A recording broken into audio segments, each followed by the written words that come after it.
C'est un jeu mobile que Théo, 21 ans, a téléchargé gratuitement, mais dans lequel il dépense beaucoup d'argent. Il y a 27 euros, 24 euros. C'est quand même des sommes assez conséquentes et si on regarde, c'est tout le même jour.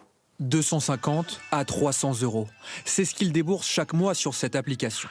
Le but du jeu est simple, faire tourner une roue pour gagner de l'argent fictif et ainsi construire un empire. Pour y parvenir le plus vite possible, les joueurs sont fortement incités à se rendre dans cette boutique en ligne.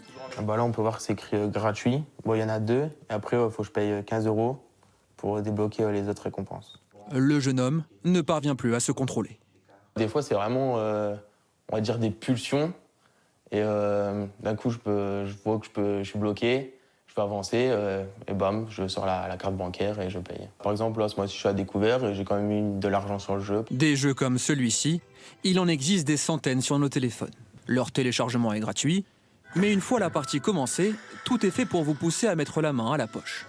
Vie supplémentaire pour ne pas patienter avant de rejouer, accessoires pour personnaliser vos personnages, monnaie virtuelle pour accélérer votre progression.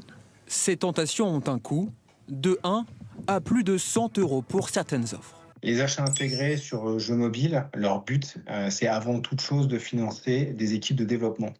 Beaucoup de gens oublient que lorsqu'on développe un jeu vidéo, oui, on peut avoir du succès, mais en général, pour avoir du succès, on a testé et développé beaucoup de jeux qui n'ont pas réussi. L'an dernier en France, ces achats intégrés ont rapporté 1,4 milliard d'euros à l'industrie du jeu vidéo. Les premières victimes, de jeunes joueurs tombés dans le piège de la dépendance. Peu importe en fait ce qu'ils vont investir, le jeu va leur faciliter cet investissement et tout faire pour que cela n'apparaisse pas comme une dépense d'argent.